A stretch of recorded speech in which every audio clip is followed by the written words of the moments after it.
بەناوی خوای بەخشندەی مێرەبان سڵاوتان لێبێت بەڕێزان ئەنجومەنی وەزیرانی عێراق پرۆژە یاسایی گشتی بودجێ عێراقی بۆ ساڵی 2023 و 24 و 25 پەسەند کرد. کۆی گشتی بودجەکە بە 197 تریلیۆن دینار خەمنێنراوە کە لە 150 تریلیۆنی بۆ بواری تەشغیلیە 47 بۆ بواری وەبەرهێنانەوە پشکی هەرێمی کوردستانیش لە کۆی گشتی بودجەکە بە لە سەدا 12.67 دانراوە. لە بەرنامە ئەمڕۆ قسە لەسەر وردەکاری پرۆژە یاسای بودجەی 2023 دەکەین، قسە لەسەرەوە دەکەین کە بۆچی ئەم جاران ئەنجومەنی وەزیران بۆ سێ ساڵ پرۆژە یاسای بودجەی پەسەند کردووە. پشکی هەرێم 12.67 چەند دەبێت لە کۆی گشتی مانگانە چەند بۆ هەرێم دێت و دروستکردنی هەژمارێک بۆ نەوتی هەرێم چۆنە وردەکارەکەی چۆنە لەسەری دەوەسین لەگەڵ هەریەک لە بەڕێزان دکتۆر نەبەرد کەریم پسپۆڕی ژمێریاری و دارایی، هەروە دکتۆر کاروان حەمەساڵح پسپۆڕی کارگەری و ئابووری کە بەڕێزیان کەمێکتر دێنە ستۆدیۆ. سوپاسیان بەدەبوونتان دەکەین کاک دکتۆر نەبەرد ئەگەر لە بەڕێستانەوە دەست پێ بکەین ئەگەر چەند وردەکارێکمان پێ بڵێ لەگەڵ لەسەر پرۆژە یاسایی بودجەی 2023 24 25 کۆی گشتی چەندە و چۆن دابشکراوە بەڕێز خوێنەوەت بۆی چییە؟ سەرەتا بەناوی خوای گەورە و بەخشندە شەوی ئەوەی بەڕێز و بینەرانیتان باش بێ.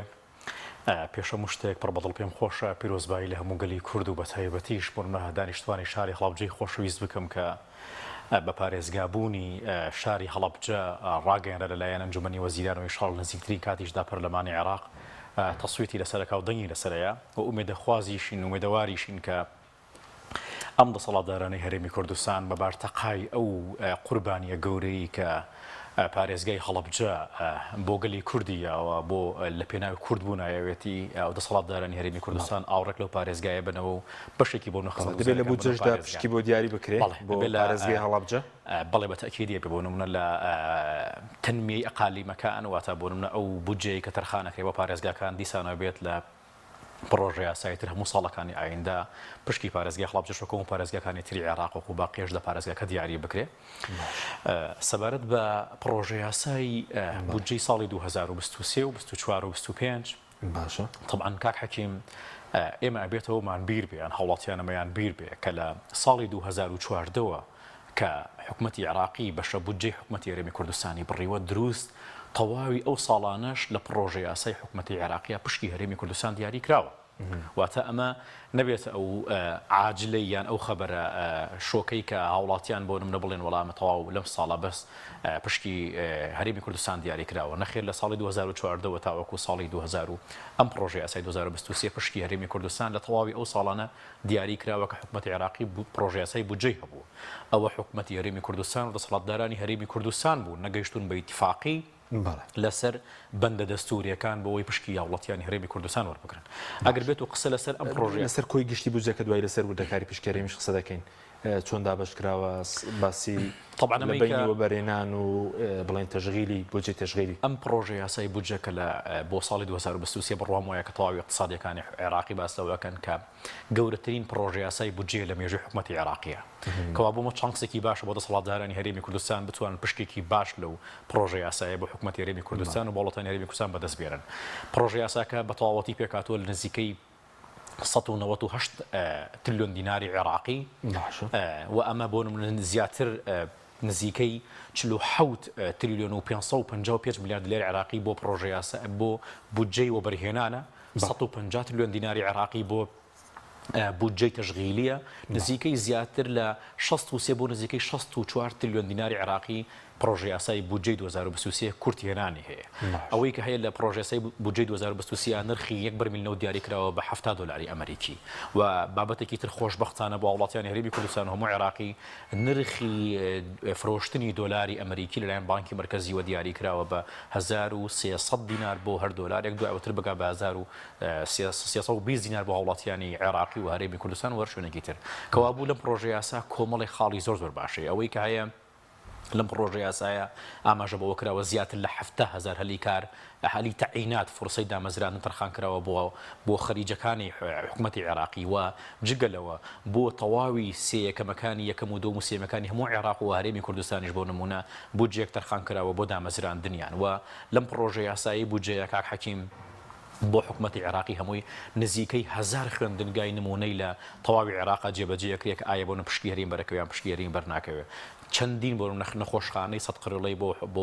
بۆ حکومەتی عێراقی بۆ نەدا بودجەی بۆ تەرخان کراوە کەوا بوو تەواوی ئاماژەکان بۆ ئەوەن کە لەم بودجە زەبەلاحی کە بۆ ساڵی 2023 هەیە ئەکرێ بۆ نەخۆشگوزەرانیەکی دارایی و خزمەتگوزاری بۆ هەموو عێراق و هەرێمی کوردستانیش بەدەست بێنێ بەڵام ئەوەی کە جێگای گومان و مەترسیە ئایا دیسان و حکومەتی هەرێمی کوردستان یان دەسەڵاتدارانی هەرێمی کوردستان لەسەر ئەو بەندە یاسایانەی حکومەتی عێراقی کە لە پرۆژەسەی بودجە بەتایبەتی لە پێم وابێت لە مادەی سیایە کە لە فەقەڕی 15 ئاماژەی بەوە کردووە کە ڕێکەوتن لە نێوان حکومەتی عێراق و حکومەتی هەرێمی کوردستانە بگا بۆ دەرئەنجامەی کە حکومەتی هەرێمی کوردستان سەرجەم فرۆشتنی نەوتی خۆی و هەناردەکردنی نەوتی خۆی لە تەنها لە حسابێکی بانکیا جێ بکاتەوە و ئەو پارە نەبخاتسەرە و ڕقم حسابیە دواتر حکومەتی عێراقی ئامادەی تایە ئەو تەواوکاریە بنێرێ بۆ حکومەتی هەرێمی کوردستان کە واجبە لەسەر حکومەتی عێراقی باشە بەس ئەوەی کە بۆ 3 ساڵ ئێستا بۆ 2023 24 25 بودجەکە پەسەند بکەن ئەمە چۆنە ینی بۆ 3 ساڵە ئەوە بۆ یەک ئەگەر گرفت دروست بوو بودجە پەسەند نەکرا و بودجە هەر کارابێ بۆ 2024 25 کار حکیم بۆ نێماگەر ڕوون بین پار ساڵ بۆ لە حکومەتی عێراقی پرۆسەی بودجە نەبوو و پشت بەسرە بە قانونی ئیداریەک لەسەر 12 خرجەکانی حکومەت و داهاتەکانی حکومەت بۆ جێگیرەکرایەوە ئەمەی کە هەیە پلانێکی استراتیژیە بۆم 3 ساڵ ئەگەر هاتوو و خانەخواسە لە ساڵەکانی داهاتووە پرۆژەی یاسای بودجە نەبوو ئەتوانن استناد بکەن پشت بەستن بە پرۆژەی یاسای بودجەی ساڵی 2023 لەسەر ئەو بنەمایە خەرجی و بۆ داهاتەکانی خۆیان دیاری بکەنەوە بەڵێ بەوەکو نرخی نەوتەکە بۆچی 70 دلار دانراوە بۆ هەر بەرمیلێک نەوت ئمە خەڵاندان لەسەر چ بنەمای کراوە بەڵێ کاک تۆریان بەخێر بێن بەخێر سەبارەت بە نرخی 70 دلار بۆ یەک بەرمیل نەوت طبعا دیاریکردنی نرخی 70 دلار بۆ هەر بەرمیلێک نەوت من بڕوام وایە ئەمەیان بەڕاستی تۆزێک جێگای مەترسیە بۆ حکومەتی عێراقی چونکە لە کابینەکانی پێشوە ئەگە بیمان بێت لە پرۆژەسەی بودجەکانی پێشوە حکومەتی عێراقی زۆر کات نرخی بەرمیلێک نەوتی دیاریە کرد بە 45 دلار هەتاوەکو گاشتە بۆ نمونەی کە 56 دلار 55 دلار کەمتر لەو بەینای یاریەکە بەڵام لە ئێستادا دیاریکردنی نرخی هەر بەرمیلێک نەوت بە 70 دلار بڕوام وایە زۆرە بەڵێ بە هەر کێشمەیەکی اقتصادیە لە هەر بۆ نمونە خوانەخواستە دابەزاندن و بەرزبوونی نرخی نەوت لە جیهانە و لە بۆرسەی جیهانە و لەوە ڕێکخراوی ئۆپیکا کاریگەرێکی خراپ لەسەر حکومەتی عێراقی لە ڕوانگە داراییەکەی دروستەکە مەشە بێتەوە کارەوەی کە حکومەتی عێراقی تووشی عەجزێکی زۆرتر بێتەوە لەو عەجزەی کە دیاری کردووە بۆیە بە بڕۆ قەناعەتی من دیاریکردنی 70 دلار بۆ نرخی هەر بەرمیلێک نەوت بڕوام وایە ئاستێکی زۆر بەرسە کە ئەگەری هەیە لە داهاتووە ئەگەر نرخی نەوت یاریکی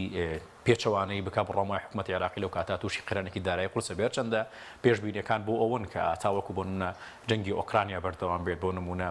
ئەو سزایانەی کە لەسەر وڵاتی ئێران هەیە و لەگەڵ تەحالفەکانی وڵاتی ئێرانە هەیە نرخی نەوت تا ڕادەیەک لەم نێوەندا یاری بکاتووە نەگاتە و ئاستەی کە لە خوار 70 دلاری شەوەیە بەڵام بە شێوەیەکی گشتی دیاریکردنی نرخی نەوت بۆ 70 دلار لە پرۆژەسەی بودجە بڕۆم وایە کارێکە کە ئەگەری هەیە لە داهاتووە هەر یاریکردنێک لە نرخی نەوت تا دروست بێت حکومەتی عێراقی لە ڕوانگە داراییەکە تووشی کێشە بکات بەڵێ سپاس کاک تۆر دووبارە بەخێر بێ لەگەڵ کاک دکتۆر نەبەرد کەمێک باسی بودجەمان کرد کۆی گشتەکەی 197 تریلیۆن و چەند بۆ خەرجی و بۆ بودجەی تەشغیلی و چەند بۆ بەرهێنان دانراوە بەڕێز سەرنج چی بوو لەسەر ئەو ژمارە بودجە زەبەلاحە و دواتر لەسەر پشکێرەیەمیش قسە دەکەین بڵێ سەرتا سپاس بۆ جەنابەت بەخێر جەنابەت دکتۆریش و سلااو ڕزم هەیە بۆ بیسەران و بینەرانی کەناڵی پێیان سپاس وڵی هەروەکو ساڵانی تر عێراق کێشەی دارایی نییە وەکو کێشەی فاینانس کێشەی سیویلەی نییە لە عێراقا و ئەم ساڵش بە تایبەت لە مێژووی عێراقا گەورەترین بودجە بۆ لە هەموو مێژووی عێراقا بەڵام بەداخەوە ئەبین لە هەموو مێژووی عێراقا عێراق لە دواوە لە خزمەت گوزاری عێراق لە دوایە لە پرۆسی وەبەرهێنان لە پرۆسی ئیسیسمارات و بنیەی تحتی اقتصادی ئەو وڵاتەیە وەزای دەمپێکدادانی سیاسی و ناجێگیری سیاسی کەواتە کاتێک کە تۆ دارایەکی زۆرت هەبێ وەکو جاری وایە کەسێک پارەیەکی زۆری هەیە بەڵام لەبەر ئەوی نازانێ باش ئیسیسماریکە لێرەوە اقتصادی خۆیە اقتصادی عایلەکەی شەر نیە یەکسانە بە داراییەکەی وەزعێکی خراپێ بێت بۆیە عێراق کێشەی دارایی نیە، کێشەی اقتصادیە، کێشەی عقڵەتێکی اقتصادیە، جیاوازی کێشەی ئابووری و دارایی. دارایی ئەوەیە کاتێک کە تۆ تووشی کورتێنانی دارایی تاشت کورد بەس ناتوانانی خەرجەکانی خۆ دابینکەی، ناتوانانی وەبەرهێنان کە بەڵام کاتێک کە ئەم کێشانت نییە پارەیەکی زۆر دێ، ئەو پارە زۆر پێویستی بە عقلێتێکی اقتصادی استراتیجیە بۆی ئەو پارانە بتوانێت بزانێت چۆن وەگەڕەخات. بەڵام ئەگەر چونکە پارە لە بینی باش و خراپایە وەسەتی نییە، باش بەکاری بێنیت وڵات ئاوادانە بێت و ئیسیقرارەتێکی سیاسی و ئابووریش دروستەکەی لە وڵاتە لێوەشەوە بۆ ئیسیقرارەتێکی کۆمەڵایەتیش ئەمە زۆر گرنگە. بەڵام ئەگەر باش بەگەڕی نەخێ خودی ئەم پارە زۆرە گەندەڵی زیاکە، پێکدادان زیاکە، یعنی تەنانەت بۆ نمونە ببینی ئێستا لە عێراقا بۆچی پلەی وەکیل وەزیرێ بەڕێوەبەری گشتی چەندی ملیۆن دۆلاری تێپەڕان لەبەری پاریتیە ئەم پارانە ئەچێتەوە وەزارەتەکان لە وەزارەتەکان و لە ڕێی پرۆژەی وەبەرهێنان و زۆر شتی تر گەندەڵی تیاکرێت کەواتە کە بەتایبەت لە وڵاتێکە کە نەوتیشی زۆر بێ. زۆرێک لە توێژینەوەکان بەس لەوە ئەکەن ینی لە شەرقی ئەوسەد یەکێک لە گرفتەکان ئەوەیە کە نەوت ناتوانی بە جۆری مامەڵی لەگەڵاکەیت کە بڵێ چۆنم پێخۆشوام وە لەگەڵاکەم باش مامەڵی لەگەڵان نەکەی گەندەڵی زیاکات. لە ڕووی علمی و حەزەکەم شتێک باسکەم نمونەیەک ئێنمۆیانی وانکۆین کە ئێستا فەشەلی هێناوە باشە دراو نمونەیەکی بچووک لەم ماوە دکتۆرێکی زانکۆ بۆی باس کردم وتی پاکێچێک بە 16 وەرەقە بووە و توانێت بە ملیۆنێر باشە چوە ئێستا سیانی کڕیوە بۆ لە ڕووی علمی و ئەڵێ کاتێک کە پارەی ئاسان زۆر جار عەقڵ ئەوەستێنێت لەوان تۆ تەسەوڕ نەکەی باشە کابرا چۆن قەنەعاتی کردوسێت ئێوتم باشە تۆ بۆ سیانە ئەگەر تو جاربزان دانەی بە دانەیەکیانەبی بە ملیۆنەر اینجا تۆ سێ پاکەچکەڵە وتی وان پێوتەوتم نا لە مەوزوعی پارەی ئاسانە عەقڵ ئەوەستێت عەقڵ ئیشکردن بە عەقڵ کەمە بێتەوە بۆیە کاتێک کە تۆ پشت بەستنت بەنەوت کەم ئەەکەیتەوە لێرەوە عەقڵە خەیتە گەڕ لە عێراق ئەم گرفتەمانەیە پارەیەکی زۆر پارەیەکی ئاسانی زۆر بە هەرێمی کوردستانە ئەمە وای کردووە بۆیە ئێمە سەرمان سوڕەمێنێ ئەڵێن خێر ئەم پارە زۆرە باشە بۆ نازانن جادەقی تاوکەن بۆ نازانن بوونی تحتی ئەم وڵاتە بەرەو پێش بۆ نازانن کوشتتوگاڵ بەڕێوە بڕن بۆ نازانەوە بەرهێنانکەن لە شەریکاتی پچوو و مامناوە بۆی دەستیکارە ینی عەقڵ پێی بەمە ئەبا بەڵام پارە ئاسانەکە عەقڵەکەی وەستانەوە عێراق ئەمە گرفتەکەیەتی پارەیەکی زۆر 197 تریلیۆن و 882 ملیار ڕێک پێچەوانی هەموو ستانداردی عالەمی ئەمە بەگەڕەخرێ لە هەموو وڵات ئەگەر بێت و بورجەی تەشغیلیت بۆ خەرجی بەکاربردنت لە 130 تێپەڕ کات تۆ حکومڕانەیەکی تەندروستت نییە باش لێرە من لە 175 تێپەڕ کردووە کەواتە بودجەی تەشغیلی لە 175 گەواتە وەبەرهێنان 47 تریلیۆن و 551 ملیار نزیکی لە 125 ڕێک عکسەکەیەتی بە هەموو ستان معیارێکی عالەمی کەواتە تۆ بە لە 175 ئەو پارە ئەخەیتە چی خەرجی ڕاستەخۆی ئەی بە موچە ئەی بە حیزب ئەی بە ئەندامی حیزب ئەی بە ملیشە بەمە ئەمە خەڵک بخۆرەکەی خەڵک ئەکردڕێت خەڵک تەمەڵە بێ سەرچاوی مرۆیی وڵاتەکە تەمەڵ ئەبێ بەڵام بۆ لەبەر عەقڵیان بەو جۆرە نییە بێن ئیستیسمارێ بەو پارە زۆر ئیستیسمارەکەن بە ناڕاستۆخۆ لە ڕێی جادەی باش لە ڕێی خزمەتگوزاری باش خەڵک ئیسفادە لەم سەرچاوە بنیە تحتیە بکە و ببێتە بازرگان ببێتە پێش ینی پرۆژەی گەورەی هەبێ و خەڵکیش بەخێوکاوە دەستی کاریش خاتەگەر بۆیە لەم ڕوانگەوە ئێمە پێچەوانی هەموو معیاریکە حکومڕانی لە کاتێکە من بینم بێ لە کابینەکانی ڕابردووە هەرێمی کوردستانش ئەم دەردەی هەبوو نزیکی لە 130 بۆ بەرهێنان بوو کە بۆیە عکس بووە لە 130ەکەش بڕواکەی بۆیان خەرجنایەکرا هەر بۆیان خەرجنە لێ مایلۆ بەرهێنان لە کاتێکا تۆ بێت لە 170 بودجەکەەوە بەرهێنان بێ ئێمە موچەخۆرێکی زیاد بەداخەوە من گوێم لێ بوو سوودانی کە لە کۆنگرە ڕۆژنامانێکە باسی لەوە کرد کە ئێمە بەشێک لە بودجێی شتەرخانەکرێت بۆ دامەزراندنی خەڵک 74,000 یعنی کارەساتە تۆ بەم هەموو بێکاری شاراوە لە ناو قتاعی خاص لە ناو قتاعی حکومیە تۆ بێ دیسان خەڵکی دەتا بەزێنی بۆ پارە بە 3 ئەو و 4 ئەو ئیسیسمار ناکەی لە شەریکاتی بچووک و مامناوەندا دامیانکەی لە ڕێی بانقەکانەوە ئیسیسمارکەی پارە بدەی بە گەنج بۆ ئەوی بچێک ئیسیسماری خۆیکە ئەو شەریکانی کە ئێستا دامەزراون بێ لە ڕێی بانقەوە دامیانکەی بۆ ئەوی بتوان لەسەر پێی خۆیان بۆسن بەردەوام بن بەڵام بەداخەوە گوتمان پارەی ئاسان تۆزێک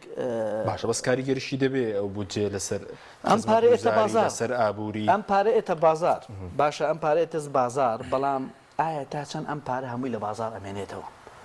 ئێمە لە ماوەی ڕابردووە بینیمانە ئێستا ئەمریکا بۆچی ئەم ڕێگە لە پارێ سپیکردنەوە بگرێت باش 195 ملیۆن دینار ڕۆژانە پێویستی و بکەی سیرەکەی لا ئەەکەیتەوە بە 100 ملیۆن ئیشەکەی شەڕوا بازار پێویستی بە 100 ملیۆنە 95ەکەی چێتە دەرەوە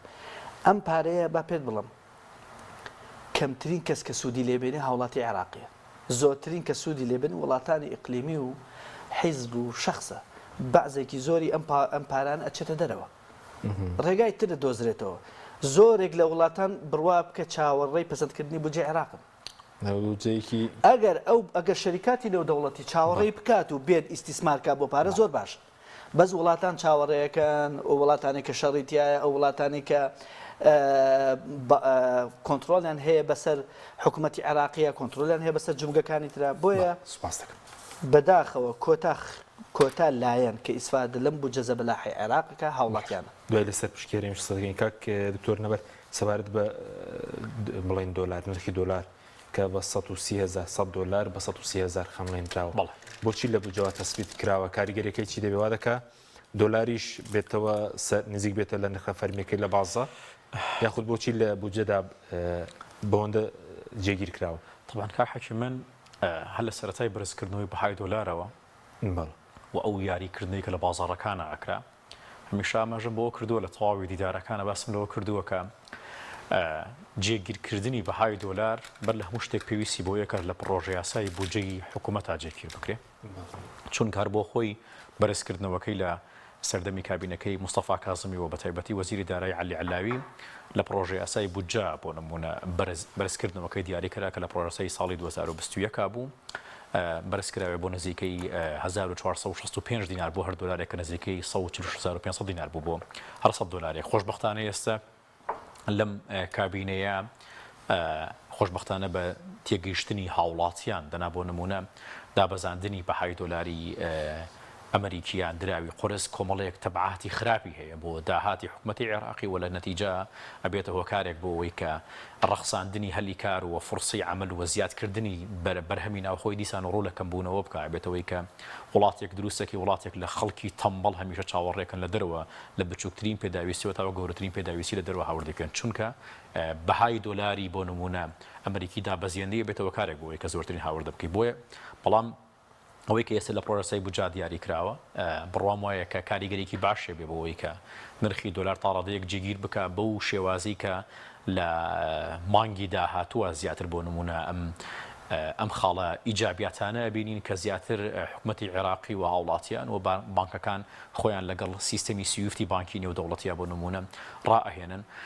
بەڵام ئەوەیە کە ئەبێ حکوومەتی عێراقی زیاتر ورد بێ زیاتر چاودێری بۆ نمونە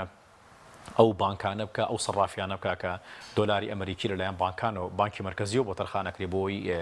ئەم پارانە نەبرێتە دەرەوە بە شێوازێکی قاچاق چونکە بەڕاستی ئەگەر بیرتان بێ سەرەتایی بەرزکردنەوەی بەهای دۆلاری ئەمریکی لە کابینەکەی کازمیە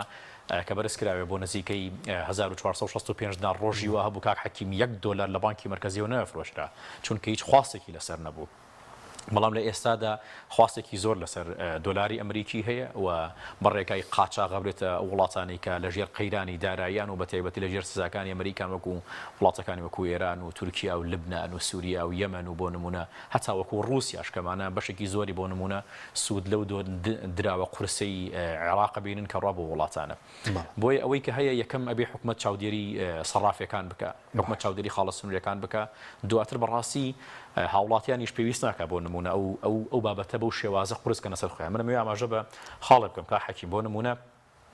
ئێستا گەرسەیری بکەیت لە حکوومەتی عێراقیە لە هەیە ئیسمارات کە دەستەی وەبەرهێنان لە حکوومەتی عێراقیە کە بە نووسراوێکی ڕسمی لە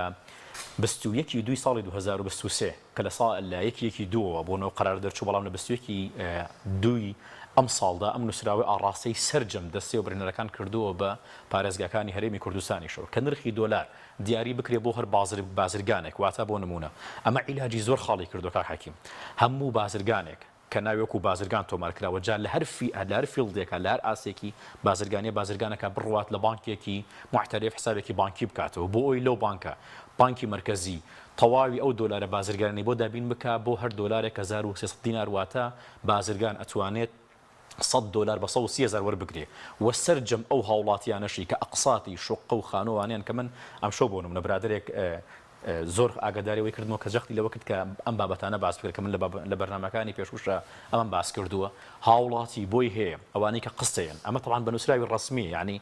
ئەمە گەر بۆ نمونە حکومەتی عێراقی بابەتێکی بورژاندایە کە دژی مەسلحەتی هاوڵاتیانی هەرێمی کوردستان بووایە ئێوارە دەری بکردبایەوە قەرارە حکومەتی هەرێمی کوردستان سبەی جێبەجێ کرد ئەمە گەر کەمبوونەوەی مخەسات بووایە حکومەتی هەرێمی کوردستان بەیانی جێبەجێ کرد بەڵام بە خاتری ئەوەی کە سەرجەم مەشروعاتە سەکەنیەکان سەرجەم پرۆژە وەبەرهێنانەکان بە شێوەیەکی زۆر و ڕەها هین ئەحزابەکانی دەسەڵاتن هین دەسەڵاتدارەکانی حکومەتی هەرێمی کوردستان بۆ ئەم قانونە جێبەجێ ناکەن کە بە قازانجی سەرجەم هەوڵاتیانی هەرێمی کوردستان حکیم بە 130,000 دلار وەرناگرن لە ئەوانێکی قسییان لەسەر ئێستا وەری ناگرن طبعا من پێت بڵم ینی لە هەرێمی کوردستانە دەیان هزار هاوڵاتی سوود لەم قرارەیە بینی ئەگەر حکومەتی هەرێمی کوردستان جێبەجێ بکە من پێم سیر بوو لە ڕامناوەکانی ڕابردووە لە وەزارەتی دارایی نووسراوێک دەرچوو بەڕاستی ئەمە هە زۆر سیر و سەمەرە بوو ئاماژە بەوە کە هاوڵاتی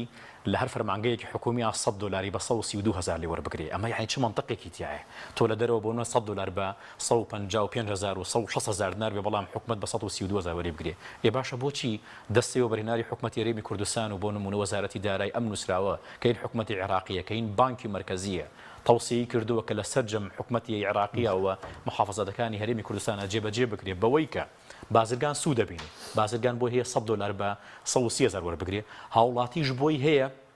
ئەو ئەقساتانەی کە هەیەتی لە بری 155,000 بۆ 100 دلارێک بۆی بشکێنێتەوە 132,000 دات و 100 دلاری بۆ نمونە بۆ ئەقساتەکەی بۆ کەمەکرێتەوە کە ئەم قرارە ئەگەر حکومەتی هەرێمی کوردستان نەک حکومەت من بەڕاستیەر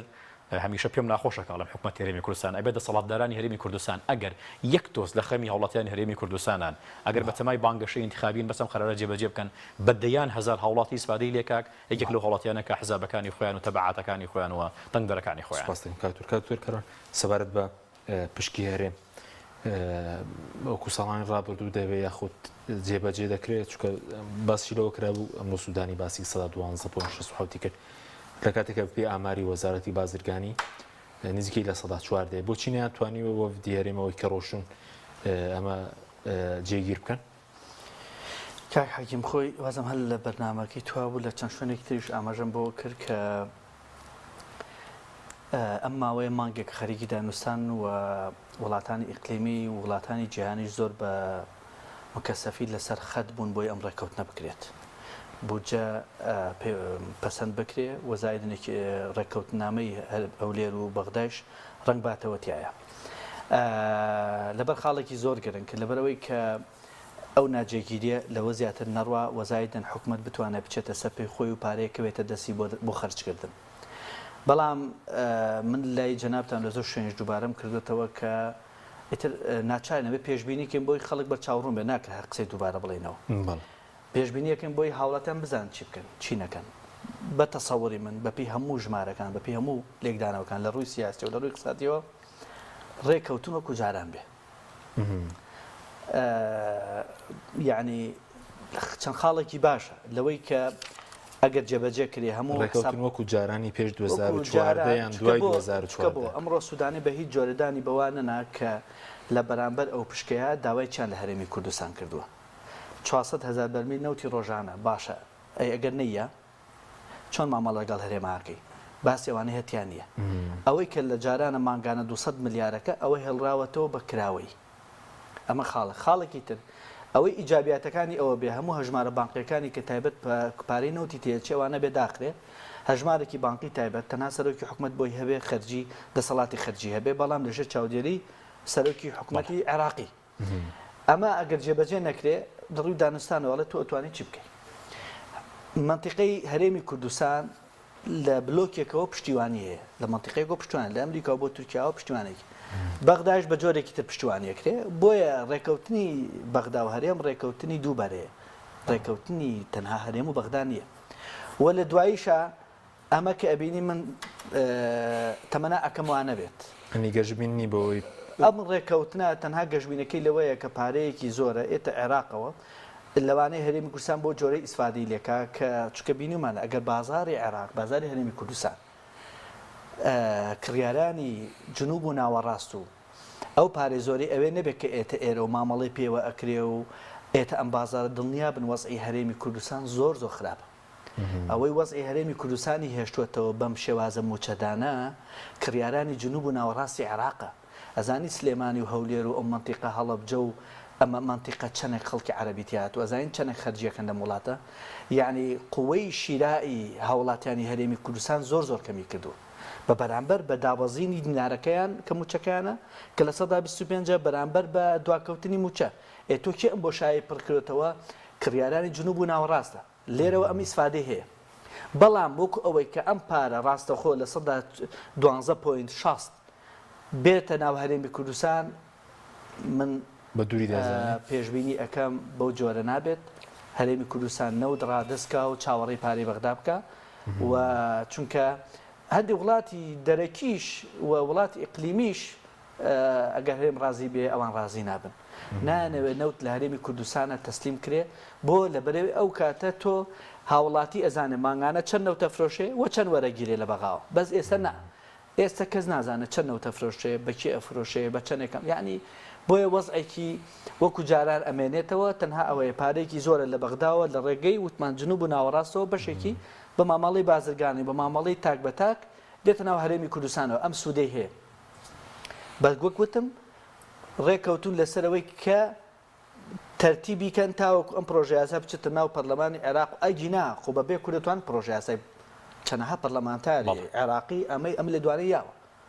هەرێم نێتە پێشمەخوا پرۆژە بەڵام ئەیانەیە نانوێت گرژی سیاسی و کۆمەڵی گرژیت لە هەرێم و لە بینی هەرێم و ئێرە دروست بێت و زەختیان کردووە کە ئەمە بکرێت و زایدە هەنگاوی دۆم ئەوەیە زەختەکە کە دەستی پێکردو بۆ هەڵبژاردن لە هەرێمی کوردستانە ئەوە پەیوەندی بە ڕێکەوتنی هەرێم و بەغداوە خاڵێکی تر کە جەنابی دکتۆر بوژانی کە زۆر گرنگە مەوزوعی ئەوەی کە مەشروعەکان کە هاوڵاتیان بەڕاستی زوڵمێکی زۆریان لێکە من تەمەناکەم کەناڵەکەیەوە هەموو کەناڵەکانی تر ئەگەر خواستی خەڵکیان لا گرنگە فشارێکی زۆر گەورەکەن لەو مستەسمیرانی کە شوقە و خانە فرشم بە هاوڵاتی یعنی تۆ ئەزانی لە ماوەی ڕابردوش چەند ساڵ لەوە پێش ئەم قەرارە دەرچوو یەک قاون مەشروع جێبەجێ نەکرد جێبەجێیان نەکرد هاوڵاتانی زەرریان کرد ئێستا هاوڵاتیە گەڵاکەی بە بەراورد بەڕابردوو لە 120 دینارەکەی لە 125 بەهاکەی لە دەزاوە باشە یعنی ئەگەر شوقەیەکی بە 10 ملیۆن کڕی بێ ئێستا لە 125 ئەو پارەی بەهاکەی دەدەزاوە وەکوای 7 ملیۆنی بۆ گرێتەوە ئەمە شوقەکەی زانی چەند گرانەکەی لەسەر لە کاتێکە ئەو موچەخۆرێکە دەخلێکی سابتی هەیە بەڵام بازرگانێکی گەورە ئەتوانێت لەگەڵ حکومت لەگەڵ بانکەکانە ڕێکەوێ ئەو گەڵا بە سعری بازار وەرگێ کە 1300 دینارە بۆ دۆلارێک بۆیە ئەبێ فشارێکی زۆر کرێ ئەو بڕیارانە جێبەجێکرێت لە کاتێکە بڕیارێک دراوە لە بانکە فەرمانبەرگەکانی حکومت گەڵا بە سەوسی وەرگێت لە خەڵک بەس بزانم حکمەتی ئەوە چییە زۆر سیر زۆر سەزای بۆچی حکومت چی بۆ فەرمانگە گەڵاو لێبەر ناگە دیناری لێوەرگێ کە چاڵە دینارەکەت بە چەند وەرەگرم بە سەوسی وەرەگرم یعنی تۆ گەڵای ئێستا تۆ گەڵای بەری بۆ فەرمانگەیەک بە 150 حکاکە ئەڵێ وتی ناوت چیە وتی عەزەدین وتی دینەکەی خۆت بۆ خۆت وتی عیزەکە دین خواکە دینەکەتە بێ عیزەکەی لێ لابە کابرا تۆ بە 150 حکاکە مەمنوع لێ وەرگرە کاکە بە سەری بازار لێ نەک تۆ بڵێ بە سەوسی بۆ لە بەرەوەی گەڵایەکە با بۆ فەرمانگەیە پارەی کارەبایە سەوسێکە زین بە چەند لێ وەرگن 100 دلارەکە بە سەری بازار نا 150 هەزار بە 300,000 بەڵێ ئێمە کی قازانجی حکومت قازانجی کرد باشە بەس بۆ خۆی ئەمە بەس خەڵک ئەمە لەوانەیە بەعزی خەڵک تێنێک ئاوازان ئەمەش تاکەیەکە کراوە لەگەڵیان تۆ کە پارە لە هاوڵاتی وەرەگی بە دینار بە 150 بازار لێ وەرگرە بە 100 زەرەرێتی هاوڵاتیان بەڵام پرۆژە نیشتە جێبوونەکان کە بە دۆلار پارە وەرەگرن ئەوانە ئەبێ بە 100 وەرگن بۆیە بەڕاستی نمدی ینی فۆکسێکی زۆر لەسەر ئەم مۆزوعە نەبوو کە هەڵەیەکی زۆر استراتیژی نازانم بەسەر وەزارەتە تێپەڕیوە بەسەر ئەنجومەنی وەزیرانە تێپەڕیوە یان بە جدی شتێکە هەڵیان ناوە بۆ ئەم گۆمە بزانین ئەو خەڵکە تا چەند لە مۆزوعەتەیەگە ئەمە زوڵمێکی زۆر ئاشکرایە یعنی من تەمەنا ئەکەم وەزیری دارایی داوای لێبوردن کاکە ئەو شتەی بەسەراکەوتووە ئەو غەڵەتەی بەسەرا ڕۆشتووە یعنی چ منطقێکە یعنی تۆ لەم حاڵەتە مشوری خۆ بخۆی مشوری هاوڵاتی نەخۆی بۆیە ئەم دوو خاڵە ئەبێ زۆر بەجددی من بۆ ئەوەی کە تایبەتە بە دامەزراوەکانی حکوومەت بەڕای من هەڵەیەکی علمی دارایی ژمێریاری واقعیە کە ئەبێ وەزارەت ئەو غەڵەتە دانی پیا بنێ و داوای لێبوردن کات چونکە ئەمە غەڵەتە یعنی ئەمە شتێک نییە تۆ بڵێ وەڵاهی قەیناکە ئەیجێرنە چۆن وەزارەتێکی گەورە بەم هەموو ڕاوێشکارەوە بەم هەموو هینەوە تۆ خەڵەتێکی ئاوە بە ئاسانی بەسەرتا تێپەڕێت لە کاتێکە ئەوید ئێمە ئەمە وەکو چاکەیەکە لەگەڵ هاوڵاتیان نایکەین بۆیە بەڕاستی ئەوە دەڵم ئەبێ داوای لێبوردن کە چکەوە هەغەڵەیەکی حکومڕانی سوپاس دەکەم دێمەوە خزمەتان بەڵێ بینەرانی بەڕێز ناوبڕێژ کورت و دێنێ وڵاتان لەگەڵ مامێنەوە تۆپ ئارت تاکە بریکاری تۆڕی میدیایی کۆمەڵ بۆ بەرهەمهێنان و بڵاوکردنەوەی ڕێکلام گرفتی ئەوەت نەبێت جلەکانت پیسبوون و بۆنیان ناخۆش بێت کاتێک جلشۆری هایسنس بیورجێتت هەیە ئەم جلشۆرە سیستمی هەڵمی تێدایە بە تەواوەتی جلەکانت لە پیسی پاگەکاتەوە و بۆنێکی خۆشیانەداتێ و ناژێڵێت چرج ببن سیستمی ئینڤێرتەری تێدایە و ڕێگرێت لەوەی هەر گرفتێکی کارەبایت بۆ دروست ببێت دیزاینێکی جوانی هەیە و کواڵیتێکەشی هێچکار بەرزە لە یەکادا هەم جلەکانت بۆ شووە و هەم بە باشترین شێوە وشکیانەکاتەوە و ناژێڵێت جلەکانت چرچ و لۆچیان ڕوبەرێکی گەورەی هەیە و 10 کیلۆگرام پۆشاک لە خۆت ئەمانە و چەندین تایبەتمەندی تر لەم جۆرە نوێی جلشۆری هایسنسدا بۆ تۆ ئامادەکراوە پێنجەمین فستیڤاڵی نێودەوڵەتی بەهار لە بەروانی 9 تا 18 سی 2023 گەورەترین فستیڤاڵی بازارکردن لەسەر ئاستی عێراق لە پێشانگای نێودەوڵەتی سلێمانی ڕێک دەخرێت لە پێنجەمین فستیڤاڵدا براند و کاڵابیانی ناوخۆیەکان و پێویستیەکانی ڕۆژانی هاوڵاتیان بە نرخی گونجاو پێشکەش بە کڕیاران دەکرێت لەم فستیڤاڵەدا جۆرەها خواردنی کەلتوری کوردەواری پێشکەش بە سەردانیکاران دەکرێت ڕۆژانە خەڵاتی جۆراوجۆری کۆمپانیاکان پێشکەش بە کڕیاران دەکرێت نمایش و چالاکیە هونەریەکان ئەم فستیڤاڵە پرجۆش و خڕۆشە ڕازاوەتر دەکەن فستیڤاڵی نێودەوڵەتی بەهار بە هاوکاری ژووری بازرگانی و پیشەسازی سلێمانی لە کەشێکی بەهاریدا و لەگەڵ پشکوتنی گوڵە نێرگز و وەنەوشەدا و لە پێشوازی مانگی ڕەمەزانی پیرۆزدا لەلایەن کۆمپانیای ئەتڵەسڵ ئەسیلەوە بەڕێوە دەچێت کاتی بەڕێوەچوونی فستیڤاڵ بە درێژایی ڕۆژانی 9 تا 18 سی 2023 لە کاتژمێردەی سەردەبیانی تا 7 ئێوارە بەردەوام دەبێت فەرموون بۆ سەردانی پێنجەمین فستیڤاڵی نێودەوڵەتی بەهار یەکێک لە خواردنەکانی سفرەی کوردی برنج و فاسۆلێ سادەیە خواردنێکی تایبەت و خۆشەویستە لای زۆرینەی خەڵکی وڵاتە لە ڕاستیە هیچ پێخۆڕێکی ناوێ لە هەموو کات و شوێنێک شاخورێ حەلیان حەزم لێتی برنج و فاسۆلیا زۆر خۆشە خۆشترە بێت ئەگەر برنجەکەی برنجی مەحموود بێ برنجی مەحموود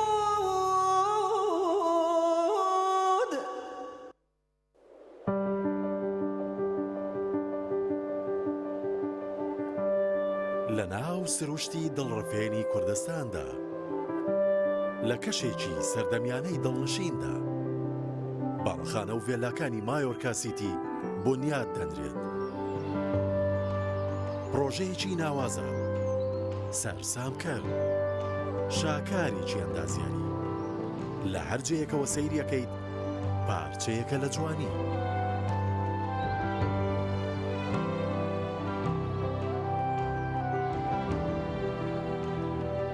خزمەتگوزاریەکانی شێوازی ژیانت دەبەناسێکی تر ئێرە زیاترە لەوەی بە خەیاڵت دادێت زیاترە لەوەی بیرت لێ کردوتەوە زیاتر لەوەی شارێکی نمونەیی پێت دەبەخشێت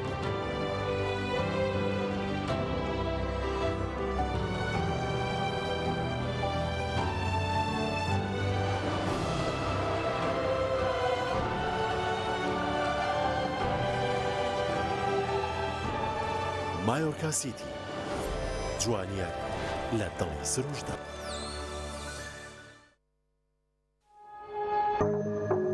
تۆپ ئارت تاکە بریکاری تۆڕی میدیایی کۆمەڵ بۆ بەرهەمهێنان و بڵاوکردنەوەی ڕێکلام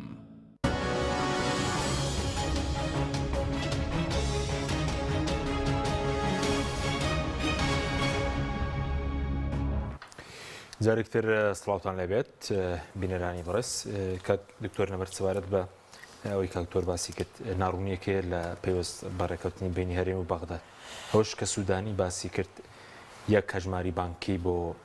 نەوتێرێم دروست بکرێت لە ژێر چاودێری عێراقدا بێ بەڵام دەسەڵاتی خێرجکردن لای سەرۆکی حکوومەتی هەرێم بێ ئەمە چۆن لێک دەدەنەوە ئەگەر ڕێکەوتن نەکرێت زیانی گەورە بەڕێوەیە بۆ هەرێم طبعا کاک حەکیم بابەتەکە ڕەشببینی نییە یان بۆ نمونە پەیامێکی ڕەشببینی نییە کە لە ئێمەوە بگا بە هاوڵاتیان هەرێمی کوردستان بەڵام پەیامێکی زیاتر ئەکادمی و عقلانیە بۆی کە هاوڵاتیان هەرێمی کوردستان چاوەڕوان بن لەوەی کە چۆن لە ساڵی 2014ەوە حکوومەتی هەرێمی کوردستان دەسەڵاتدارانی هەرێمی کوردستان ڕێک ناکەون تاوەکو ئێستا ئەگەری هەیە لەم پرۆژەی ئاسایی بودجەی ساڵی 2023 حکوومەتی هەرێمی کوردستان لەگەڵ حکوومەتی عێراقیە نەگات بە ئیتیفاقی لەسەر چی ئەساسێک ئەم پێشبینی یان ئەم تەوەقع واردە لەسەر ئەو ئەساسی کە حکوومەتی هەرێمی کوردستان کۆمەڵێک عەقدی سەیر و سەمەرە و غەیبی هەیە لەگەڵ وڵاتانی ترە بە تایبەتی وڵاتی تورکیا بۆ فرۆشتنی نەوت بۆ هەناردەکردنی نەوت بۆ مستحقاتی نەوت بۆ کۆمەڵێک بوار کە لە ڕێگەی نەوتەوە بۆ نمونە حکوومەت دەسەڵاتداری هەرێمی کوردستان داهاتێکی زەبەلاحیان بەرەکەوێتەوە ئەو وڵاتانەش مستەفیدە بن بۆیە ئەمە سەرەتایەکە بۆ ئەوەی کە دەسەڵاتدارانی هەرێمی کوردستان ڕەوایەتی بۆون کە لەگەڵ حکوومەتی عێراقیە نەگەن بەڕێکەوتن طبعا کاک حەکیم من هەمیشە باسم کردووە حکوومەتی عێراقی لە ساڵی 2014ەوە کە بەشە بودجەی حکوومەتی هەرێمی کوردستانی بڕیوە تاوەکو ساڵی 2023 تاوەکو ئەمڕۆ لە هەموو پرۆژە یاسایەکی بودجەی حکوومەتی عێراقیە پشکی هەرێمی کوردستان دیاری کراوە بەو 400,000 بەرمیلەی کە حکوومەتی عێراقی داوای کردو ببینە کاک حەکیم بۆ نمونە لە پرۆژە یاسای ساڵی 2023 ئەم پرۆژە یاسای بودجەیە حکوومەتی عێراقی ئاماژەی بەوە کردووە حکوومەتی عێراقی لەگەڵ هەرێمی کوردستانە ڕۆژانە 3,500,000 بەرمیل نەوت ئەفرۆشن بۆ نرخی هەر بەرمیلێک نەوتێک $70 دیاری کراوە لەو بڕە چەندی هەرێمە بۆ نمونە 400,000 بۆ نمونە حکوومەتی هەرێمی کوردستان ئەبێ دابینی کا بۆی ئەم 3,500,000 تەکمیلە بکات طبعا ئەم 400,000 حکوومەتی عێراقی لە بەسڕەوە زۆر بە ئاسانی توانێت بیکا بە 3.5 بیکا بە 4 بەڵام حکوومەتی هەرێمی کوردستانی مشارەکە کردووە لەم بەشە بودجەیە بۆی مەحەقێک بەخۆی با کە پشکی هەرێمی کوردستان دیاری بکە کاک حەکیم $70 بەرامبەر بە 400,000 بەرمیل نەوت ئەگەر دیاری بکرێت حکوومەتی هەرێمی کوردستان ڕۆژانە 28 ملیۆن دیناری لەنە حکوومەتی عێراقی و بۆ دێ بۆ چونکە حکوومەتی عێراقی لە پرۆژە یاسای بودجەی ساڵی 2023 بە دروستی ئاماژەی بەوە کردو ئەڵێ حکوومەتی هەرێمی کوردستان ڕۆژانە 400,000 بەرمیل نەوتم بەرێ من 28 ملیۆن دلاری ئەمریکی تێمێ وەرە حسابی کەمانگانە ئەگەر 28 ملیۆن دلار ڕۆژانە بێت بۆ ماوەی 30 ڕۆژەکە ئەکاتە نزیکەی 840 ملیۆن دلاری ئەمریکی بۆ حکوومەتی هەرێمی کوردستان لەلایەن حکوومەتی عێراقیەوە دابین نەکرێت بەڵام دڵنیاتەکەمەوە حکوومەتی هەرێمی کوردستان ئامادەیە وەکو چۆن لە ساڵەکانی 2014 تا وەکو 2023 نزیکەی 10 ساڵە بێ حکوومەتی هەرێمی کوردستان ئامادەیە نەوتەکەی بە کەمتر لە 150 بفرۆشێ بەڵام ئامادە نەبوو داتە لەلایەن حکوومەتی عێراقی وەربگرێت بۆیە تێگەیشتنی من وهایە حکوومەتی هەرێمی کوردستان لە ئێستادا ئامادەیە نرخی بەرمیلێک نەوت بۆ خۆی کە خۆی بفرۆشێک کەمتر لە $35 بۆ بمێنێتەوە بەڵام ئامادە نییە ئەو $70 حکوومەتی عێراقی وەربگرێت بۆ $70 35 دەوێت لە بەرخاتە چەند هۆکارێک یەکەم ئەو ئیتیفاقیانەی کە لەسەر ئەساسی نەوت کراوە لەگەڵ وڵاتان و لەگەڵ شەریکە نەوتیەکانە دووهەم بە خاتری ئەو داهاتە زەبەلاحەی کە لەلایەن کۆمپانیەکانی خۆیانەوە لە ڕێگەی نەوتەکانەوە وەرێک نەزانی کاک حەکیم دەرهێنان و فرۆشتن و هەناردەکردن و تا بەندەری بۆ نەجییان لەلایەن حکوومەتی عێراقیەوە بۆ هەر بەرمیلێک نەوت کەمتر بۆ نمونە لە $10 تێچە بەڵام حکوومەتی هەرێمی کوردستان $35 و $40 بۆ بەرمیلێک نەوتە کەوا بۆ حکوومەتی هەرێمی کوردستان لە کۆمپانیای سکیوریتیوە لە کۆمپانیای خزمەتگوزاریوە لە شەریکاتی دەرهێنانی نەوتەوە لە بۆڕەکانی نەوتەوە لەگەڵ وڵاتەکانە ئەم دەسەڵاتدارانە مستەفیدە بن لە تەواوی پڕۆسەی دەرهێنانی هەتاوەکو بەندەری گیان فرۆشتنی نەوت بۆ خۆیان مستەفیدێکی تەواو بن بەڵام ئەگەر بێت و لەگەڵ حکوومەتی عێراقیا بگەن بەڕێکەوتن دەسەڵاتدارانی هەرێمی کوردستان بەشێکی زۆر لەو داهاتەوە پێشبینی دەکرێت ئەگەر بۆ نمونە ڕێکەوتن بکەن مانگانە سەروی تریلیۆنێک ینی کۆی 2023 15 بۆ 20 تریلیۆنێک بۆ هەرێم بێت کاک حەکیم حکوومەتی هەرێمی کوردستان لەگەڵ حکوومەتی عێراقیە ئەگەر بگا بەڕێکەوتن لەسەر پرۆژەسای بودجە و لەگەڵ ئەو مەبلەغی کە دیاری کراوە حکوومەتی هەرێمی کوردستان زیاتر لە 28 تریلیۆن دیناری عێراقیە گەری هەیە وەکو داهات لەو نزیک 200 تریلیۆن دینارە لە بودجەی 2023 وەدەست بێنێ و ئەگەر بێت و ئەو 2.67 وەکو نەفەقاتی سیادی وەکو خەرجە سیادەکانیشی لێ بکەینەوە واتە حکوومەتی هەرێمی کوردستان ئەگەر چەندها لە 10 لە داهاتی حکوومەتی عێراقی بۆ بێت نزیکەی 20 تریلیۆن بۆ دێتەوە جگەلەوە ئەمە حکومەتی هەرێمی کوردستان بەس لەو پشکە بۆی دێتەوە حکومەتی هەرێمی کوردستان نەفقاتەکانی خۆی وەکو باجەکان و ڕسوماتەکان و بۆ بەشێکی تری و نەوتانەشی کە لە بەردەستی خۆیەتی دیسان وەکو داات بۆ خۆی گەڕێتەوە کەوا بوو کۆی منطقەکەەوە ئاڵێت کۆی لۆجیکەکەەوە ئاڵێ ئەگەر حکومەتی هەرێمی کوردستان کە ئەمە گەرێکی زعیفە طبعاً بە هەر لە ئێستا هاوڵاتیان خۆیان بۆ ئامادە بکەن کە حکومەتی هەرێمی کوردستان لەگەڵ حکومەتی عێراقیە لەسەر پرۆژەیەسای بودجە ناگا بە ئیتیفاقی ئەگەر بۆ نمونە بگا بە ئیتیفاقی بەدڵنیایی و حکومەتی هەرێمی کوردستان لە قەیرانی دارایی بە هەموو شێوەیەک بۆ نمونە دەربازیە بێتەوە بۆ نە حکومەتی موچە بۆ پرۆژەش بۆ موچە بۆ پرۆژە بۆ تەواوی ئەو سلفاتانەی کە ئێستا لەلایەن حکومەتی عێراقی وایە بۆ دامەزراندن بۆ نمونە برەودان بە سێکتەری کشت و کاڵی برەودان بە سێکتەری پیشەسازی ئەگەر بێت و لەگەڵ حکومەتی عێراقی ڕێبکەوە ئەگەر ڕێک نەکەوێت ئەوەی ئێستا ڕوئەیەکە ڕوەیە ئەمە هەرچەندە بۆ ڕەنگە تێگەیشتنێکیان خبرێکی ناخۆشیش بێ من بڕوام وایە کە لە ئێستادا حکومەتی هەرێمی کوردستان ڕوبەڕووی قەیرانێکی دارایی قورس بۆتەوە هەرەوەی کە نەسریەی بەشە نەسریەی مۆ نەمانگانی وەزارەتەکانی دابەزاندەوە بە ئاسێکی کەمتر و حکومەتی هەرێمی کوردستان لە ئێستادا تووشی کێشەی پارەی نەقدی پارەی کاش بووە لە بانکەکانی خۆیانەوەی کە بۆ ڕوبەڕووی موچەخۆرانە بێتەوە لە پارێزگای سلێمانی و ئەگەر بێت و بۆ نمونە لەگەڵ حکومەتی عێراقیان نەگا بە ئیتفاقی بڕام وایە لە ماوەیەکی داهاتووە حکومەتی هەرێمی کوردستان ڕوبەڕووی کێشەی دارایی قورس دەبێتەوە باشە بەس وەکو ئێستاگەر ڕێکەوتن نەکەن بودجەی پەرەپێدانی پارێزگاکان کە کۆی گشتی عێراق 2 تریلیۆن بۆدانراوە ئەوەش بۆ هەرێم نایە کە پێشتر ڕۆڵێکی گرنگی هەبوو لە ئاوادانکردنەوەی پارێزگەکە من بڕام وایە ئەگەر حکومەتی هەرێمی کوردستان نەگا بە ئیتفاقی لەگەڵ حکومەتی عێراقیە بە هەموو شێوەیەک مافیەوە هەیە حکومەتی عێراقی ئەو ئیرادەتانەی خۆی بۆ تەحویل نەکا بۆ محافظەتەکانی هەرێمی کوردستان هەرچەندە لە مەشروعی موازن و لە دەستوریش تنمیەی محافظات بەرەو پێشبردننی بۆ پارێزگاکان جیاوازە بۆن لە پشتی هەرێمی کوردستان ئەمە بەس نەهاتووە حق نەهاتووە ئەمە حەقی هەموو محافظەتەکانە لە هەموو پرۆژەی بودجەیەکە جێگیر کراوە بەڵام حکومەتی هەرێمی کوردستان لەگەڵ حکومەتی عێراقیان نەگەیشتەوە بە ئیتفاقی لەبەر خاتر وەسبابانەی کە لە پێشتر باس بەس بۆ پارێزگای هەڵەبجەش دەبێت پەرلەمان سەرەتا دەنگ لەسەر بە پارێزگابوونی بدا دوایی لە بودجەکە پشکەکەی وەکو بودجەی پەرەپێدان دیاری دەکرێت طبعا لەم پرۆژەسەی بودجە کە هەموو محافظەتەکان مەبلغێکی دیاری کراوە بۆ دیاری کراوە ئەگەر بێت و پرۆژە یاسای بودجەوە بۆ نمونە دەنگدان لەسەر پارێزگای بە پارێزگابوونی هەڵەبجە لە پەرلەمانی عێراقیەوە لە کاتێکی خێرابێ بڕوام وایە پارێزگای هەڵەبجە شاوشێوەی پارێزگای هەولێر و سلێمانی و دهۆک وەکو تەواوی محافظەتەکان بە پێشمایی دانیشتوان بۆ ئەو مستحقاتی هەیە کە بێ بۆ نمونە پشتی خۆی لە بودجەی عێراقی وەربگرێت. سوپاس دەکەم کاک دکتۆر کارۆن سەبارەت بەو قەمبارەی بۆ نەوتی هەرێم دانراوە 3 ملیۆن و 500,000 بەرمیل ڕۆژانە ئەگەر لێکی بینەوە حەجمەکەی زۆرە زیاتر لە ساڵەکە 10 میلیار دۆلار دەکات چونکە ئێستا ساڵی ڕابردوو هەرێم خۆی 5 میلیاری بۆ ماوەتەوە لە فرۆشی نەوتەکە بای 12 میلیار نەوتی فرۆش و 5 بۆ مابەوە خۆی لە هەرێمی کوردستانە نەوت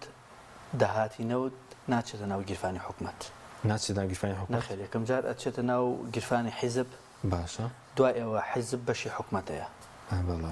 بۆیە کاتێک کە ئەوترێ بۆ منە ئێمە بە 35 دۆلار کەمتر لە نرخی بازار هەچەنە لە ئێستاە نرخەکە بۆ هۆی بڕیایی دادگای فدرالیەوە ئێمە سێ خەتریاتمان باس کرد ئەوە دانەیەکی دادگای فدرالیەکە بکەوتمانە بێ بە زوو هەڵکرێت نرخی نەو جاران بە 9 دلار کەمتر ئێستا نزیک بۆ تۆ لە 20 دلار کەمتر لە نرخی بازار باشە وەزائیدەن شەڕی ئۆکرانی رووسیا چاوێکی زۆرتر خاتە سەر ئێرە لەوانەیە خەڵک بڵێ چۆن تەسیرەکاتە سەرمە تەسیرێکی زۆرەکە لەبەرەوەی ئەو وڵاتانی کە پشگیری رووسیاکەن بە جۆرێک زەختەکەن هەرێمەکەن ئەوەی کە پشگیری ئۆکرانیاکە بە جۆرێک تێ زەخت لە هەرێمەکە بۆیە ئێسەوە قزی هەر ئەسڵەن دەرکردنی ئەو بڕیای دادگای فدرالی دەرهاویشتە ئەو شەڕە بوو کە چاوخرایە سەر وزەی و غازی ئێرە لە زۆر شوێنەوەمان باس کردووە خەتریاتی سێهام ئەو بڕیارەی دادگای پاریسە کە تا ئێستا وەسێنراوە دەرچووە لە مەسلحەتی عێراق بەزرا ناگەێنرێت تاوەکو هەڵبژاردننی تورکیا تەواو بێت ئەمەش کە دەرچێ ئەو کاتە زۆر ئێتە خوار 20 دلاریش فرۆشتنی نەوت بەڵام قسەکە لێرایە ئەگەر 70 دلارکە 20 شیلەکەیتەوە 50 ئەم 50 نزیکی 30 دلاری بۆ هەرێمەمێنێتەوە ئەم سیە ئەوەیە کە دەریەخەن ئەڵەن ئەمە حکومەت 30 دلاری بواتە گیرفان 15 بوات بەڵام ئەم پارەیە لە ڕێی شەریکاتی تەسویق و بەرهێنان زائیدەن دەرهێنانی نەوتەکە زایدەن شیرینی هەموو ئەمانە بەشێکی ئەمپارە بۆچی کەمەکات ئەم 50 دلار بەسی بیستەکەی نافەوتێ ئەچێتە گیرفانی حیزب ئەوەی کە ئەمێنێتۆ لە پارەی نەوت ئەوە ئێن بە حکومەت دوای ئەوەی کە خەرجی حیزبی لە جیاکەنەوە خەرجی کۆمپانیەکانی حیزبی لە جیاکەنەوە خەرجی ئەوانەی هەمووی لە جیاکەنەوە لە پارێنەوە لە ڕێی شەریکاتەکانی خۆیانەوە دوایە ئەوەی کە ئەمێت ئەدرێ بە هەرێم و دوایەوە چیرۆکە دووبارەکە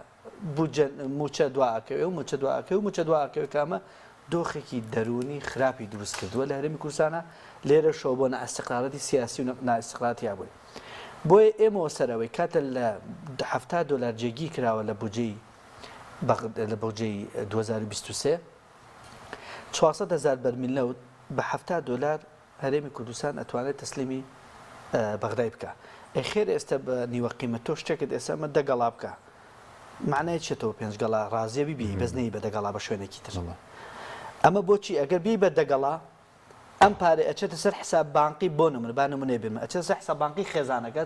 خێزانەکەت دەبینێ مناڵەکەت نەرەوە دەگەڵا دێ بەس ئەوە چێ لە دەستێکی شاراوە ئەیفرۆشە 5 گەڵا بەڵام کەس پێی ناچێتە سەر حساب بانقی پێگەی پیاویش ئەگەر دەچی دێ وەڵا هیچ ئەی پارە خواردنێ شتێ بۆ مناڵەکان کوا پارە وەڵا هیچ نییە بۆ $500 نابێنێ ئەمە نمونونەکەیە $500 شاراوەیان قوبوڵە بەڵام $1000 قوبول نییە کە میلەت پێی بزانە ئەسا سوورەکە وازە کەواتە بەس خەبارێکی گەورەیە گەر بە $70 $10 میلیارد زیاتر دەکەوە بەڵێ ئەوان $1 ئەوان گرفتەکە لە چیایە کاتێک کە تۆ شەفافێتە بوو بەرپرسیارەتی زیاکات باش ئەمە هاوکێشەیەکی قانونی حکومڕانیە باشە بەس کەش تۆ لە بەغدا 400,000 بەرمیلەکە نەوتەکەت تەسلیم کرد وەزائیدەن لەوێ زانی بە $70 و بودجەکەت بۆ هات ئەو کاتە هاوڵاتی ئەزانێت چەند نەوت تەسلیم کراوە چەندێ پارە ئێ بۆ هەرێم بەرپرسیارەتی حکومەت بۆ زیاکە دەسەڵات بۆ زیاکە ئەڵێ ئەم پارە هات کوا لە چیا خەرج کرد ئەبێ چی بکە ئەو کاتە حکومەت هەرێم ئەبێ پرۆژە یاسای بودجەی هەرێمی کوردستان بەسەندکە ئەو 20 تریلیۆنەی کە لە بەغداوە هاتووە بەرامبەر بە تەسلیم کردینەوە ئەبێ لە پرۆژە یاسای بودجەی هەرێمە جێیکاتەوە ئەم 20 تریلیۆن چۆن خەرج کراوە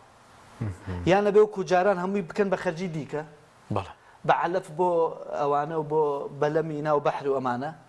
یان ئەوە تا ئەبێ ئاوا ناشەفاف بێ تێگەی بە پرسیارەتەکە چۆن ئێستا ئاوا بڕا بودجەیشی نەبێت تۆ نازانیت چەندی هەیە چەندی فرۆشەتی چۆن فرۆشەتی بەس ئەوەی کەوتەی خراپی دەبێت ئێستا مادەم جەناب دەڵێ ڕێک ناکەون زۆر خراپیە بەڵێ لەسەر موچە لەسەر پرۆژەکان لەسەر هەلیکار لەسەر بازار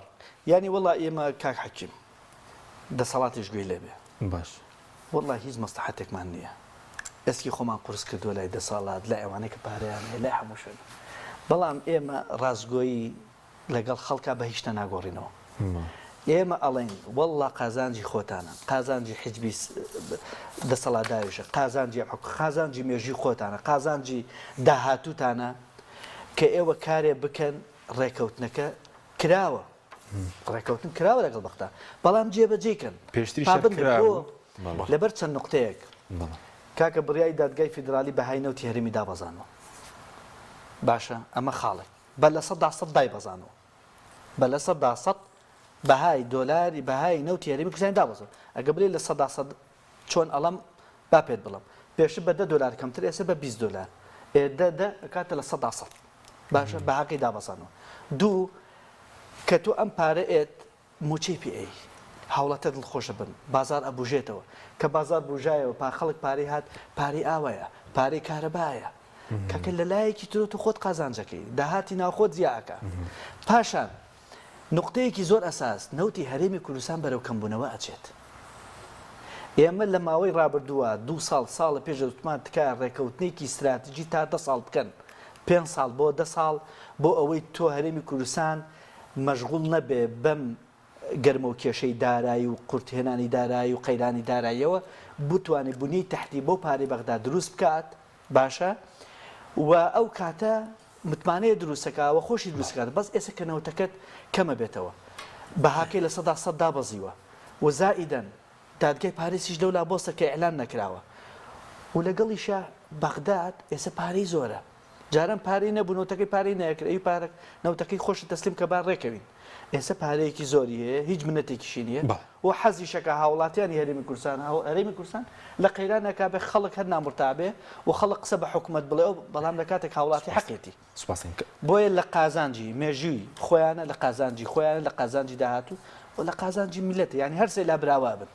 خەڵک براوا بێ حیزب براوا بێ و دەسەڵاتیش براوا بێت. بەڵێ کاکتۆرە کۆمنتێکت ماوی بە کورتی سپاس دەکەم والله، لە عێراقیش موسەش زیاد دەکرێت پرۆژەیەکێ من ئەمەوەی بۆ نمونە بەستەنها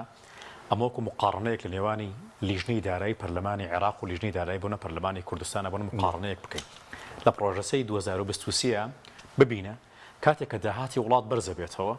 چۆن حکومت ناچارەکرێت ئەو داهاتە بخرێتە خزمەتی وڵاتیانەوە. کاک حەکیم لە پرۆژەسەی 2023 لە حکومەتی عێراقیە لە بابەتی موازنە و داهاتە مەرجدار کراوە لەلایەن لیژنەی داراییەوە کە حکومەتی عێراقی لە 150 داهاتی موچەخۆران بەرز بکاتەوە کەمترین موچەی بنەڕەتی بگەینڕێ بە 425,000 دینار لە حکومەتی عێراقیە و دەرماڵی موچەخۆرەکان بە لە 150 زیاد بکرێت. ببینە سێری ئەم ڕنگدانەوەیە کە ببینە سێری ئەم بەشێکی بۆ چاودێری کۆمەڵاتی وەژارەکان بۆ ڕیایی اجتماعیەکە بە تایبەتی داهاتێکی باش دیاری کراوە. مەبەستم چییە لەم خاڵە؟ مەبەستمەوە بوو